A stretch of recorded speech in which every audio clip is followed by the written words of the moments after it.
Cinema చాలామంది చేస్తుంటారు. దాదాపు ఇండస్ట్రీలో కూడా నాకు తెలిసి ఒక 1000 సినిమాలు ఉండుంటే రిలీజ్ కాని సినిమాలు. కానీ చాలా టేస్ట్తో మంచి సినిమా చేసిన బ్రదర్.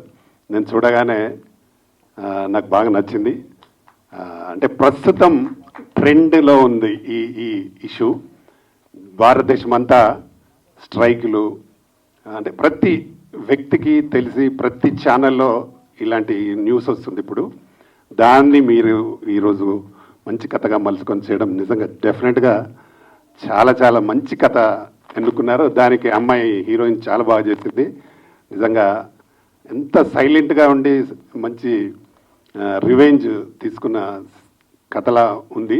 మనం చూసిన దాన్ని బట్టి చాలా అద్భుతంగా వచ్చింది. ఇట్లాంటి కథలను డెఫినెట్గా బాగా ప్రేక్షకులు కూడా ఆదరిస్తారని నమ్మకం ఉంది. ఇలాంటి కథలకు ఏంటంటే ముఖ్యంగా ఎన్నుకునేటప్పుడు ఒక ధైర్యం కావాలి. ధైర్యం డైరెక్టర్ గారు ఎన్నుకోవడం నిజంగా చాలా అభినందనీయం బ్రదర్. ఎందుకంటే సమాజంలో మనం కూడా కొంత ఈ సినిమాని చూస్తే కొంతైనా మార్పు రావాలి అనేది, మార్పు వస్తుంది రాదు తర్వాత, కానీ మన ఉద్దేశం మార్పు రావాలని కోరుకొని చేసిన సినిమా ఇది.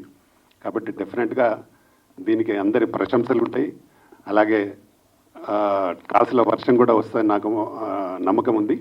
తప్పకుండా రావాలి కూడా. ఇలాంటి సినిమాల్ని ప్రేక్షకులు కూడా బాగా ఆదరించాలి. దానికి మా మ్యూజిక్ డైరెక్టర్ రాజ్ కిరణ్ నిజంగా చాలా అద్భుతంగా చేసిన బ్రదర్ను. గీతామాధురి సంగతి చాలా హైలైట్. గీతామాధురి తోటి మేము చాలా సినిమా పాటలు పాడించినాం. మా దాంట్లో చాలా సాంగ్స్ ఉన్నాయి. అలాగే మంగళిని 2016లో సూపర్ హిట్ సాంగ్ చేసినాం. ఒక 5 పాటలు చేసినాం మంగళితో. ఇంట్రడ్యూస్ చేసింది మేము అప్పుడు V6లో నుండి తెచ్చి పాటలు పాడించినాం. అలాగే ఒక మధుప్రియతో ఒక 200 పాటలు చేసింటాడు. ఇట్లాంటి ఒక మంచి డైరెక్టర్ను మ్యూజిక్ డైరెక్టర్ సెలెక్ట్ చేసుకోవడం కూడా గ్రేట్ బ్రదర్. తప్పకుండా ఈ సినిమా హిట్ అవుతుంది. ఇప్పుడు రిలీజ్ కాబోతున్న దీక్ష, దానికి కూడా ఈయననే మ్యూజిక్ డైరెక్టర్. త్వరలో అది కూడా ఉంది. దానిలో కూడా ఒక మంచి 5 పాటలు చేశాడు. అంటే డైరెక్టర్ చేయడం ఎంత, అంటే సెలెక్ట్ చేసుకోవడం ఎంత ఇంపార్టెంటో, దాన్ని సెలెక్ట్ చేసుకున్న తర్వాత వీళ్ళు చేయడం కూడా అంతే ఇంపార్టెంట్. ఎక్కడ కూడా పాటలు చాలా బాగా వచ్చినాయి.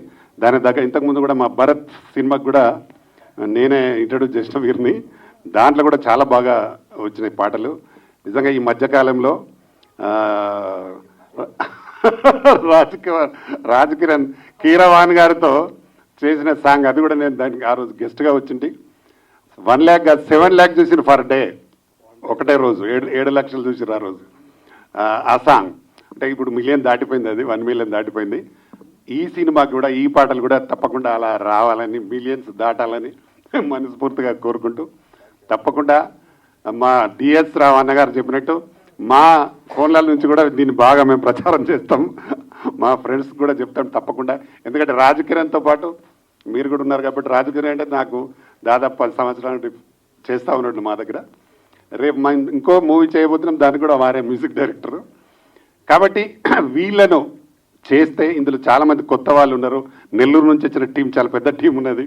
వీళ్ళందరికీ కూడా ఈ సినిమా హిట్ అయితే మంచి పేరు వస్తుంది. ఆ పేరుతో పాటు మా ప్రొడ్యూసర్ గారికి డబ్బులు వస్తాయి. చాలా ఉత్సాహంగా ఆయన సినిమాలు చేస్తూ ఉన్నారు. కాబట్టి వీరికి తప్పకుండా ఈ సినిమా హిట్ చేసి వారికి ఇంకా డబ్బులు వస్తాయి, ఇంకో 10 సినిమాలు చేయగలుగుతాడు, ఇండస్ట్రీలో ఉండగలుగుతాడు. ఉండాలని కూడా మేము మనస్ఫూర్తిగా కోరుకుంటున్నాం. తప్పకుండా అల్లాబక్షి గారు మీకు ఎలాంటి సహకారం కావాలన్నా చెప్పండి. థియేటర్స్ కూడా మంచి థియేటర్ సెలెక్ట్ చేయండి. తక్కువ థియేటర్స్ వేసినా పర్లేదు, కానీ మంచి థియేటర్ సెలెక్ట్ చేసుకుని వేయండి. దానికి కూడా మీకు ఏదైనా మా సహకారం కావాలంటే చెప్పండి, డెఫినెట్గా మీకు సహకరిస్తాం. ఇండస్ట్రీలో సినిమా కొన్ని థియేటర్లో ఫ్రీగా చూపించిన చూడని థియేటర్లు ఉన్నాయి కొన్ని సిటీలో. అట్లాంటి థియేటర్లు వేయద్దు, మంచి థియేటర్ సెలెక్ట్ చేయండి. మీకు ఏ సహకారం కావాలన్నా మేము అందరం ఉన్నాం, మీకు సపోర్ట్ చేస్తాం. మంచి సినిమా మంచి థియేటర్లో పడ్డప్పుడు డెఫినెట్గా మనకు షేర్ వస్తుంది. త్వరలో మాది కూడా ఒక ప్లానింగ్ ఉంది. మేము మినీ మల్టీప్లెక్స్ కడతా ఉన్నాం. ఒక 200 థియేటర్లు కట్టాలి, 150 సీట్ల థియేటర్లు కట్టాలని ప్లాన్లో ఉన్నాం. తప్పకుండా ఈ చిన్న సినిమాల కోసం నేను దాదాపు 30 సంవత్సరాల ఇండస్ట్రీలో ఉన్నా. నేను ఒక 38 సినిమాలు చేసిన ప్రొడ్యూసర్గా. కాబట్టి ఇంకా ఇండస్ట్రీలో ఉంటాం, ఫీల్డ్లో కూడా. థియేటర్లు అంటే ఎందుకు చిన్న థియేటర్లు కావాలనుకుంటున్నాం అంటే మనలాంటి అంటే సినిమా హిట్ వరకు ప్రేక్షకులు రావాలంటే 1000 సీట్లున్న థియేటర్లో కష్టమవుతుంది. మినీ థియేటర్ ఉంటే డెఫినెట్గా హిట్ ప్రేక్షకులు చూస్తే బాగుంది అంటే దాన్ని కంటిన్యూ చేయడానికి అవకాశం ఉంటుంది. మల్టీప్లెక్స్లు అంటే చాలామంది ఇంట్రెస్ట్గా ఉన్నారు ఈ రోజుల్లో. తప్పకుండా ఈ సినిమా మంచి హిట్ కొట్టి ఇంకా చాలా సినిమాలు తీయాలని అల్లాబక్షి గారు నేను మనస్ఫూర్తిగా కోరుకుంటున్నా. అలాగే ఒక పెద్ద డైరెక్టర్ కాబోతావు డెఫినెట్గా బ్రదర్. మీ పెట్టుకున్న బ్లాక్స్ కానీ మీరు తీసిన విధానం కానీ చాలా బాగుంది. డెఫినెట్గా మంచి డైరెక్టర్ కావాలని అవుతారని త్వరలో మేము కూడా మీలాంటి వారికి డెఫినెట్గా మా ఛాంబర్ ద్వారా అవకాశం కూడా రావడానికి నేను హెల్ప్ చేస్తా. తప్పకుండా మంచి ఈ సినిమా హిట్ కావాలని నేను మనస్ఫూర్తిగా కోరుకుంటూ ఇక్కడికి వచ్చిన మీ అందరికీ మరొకసారి థ్యాంక్ యూ వెరీ మచ్.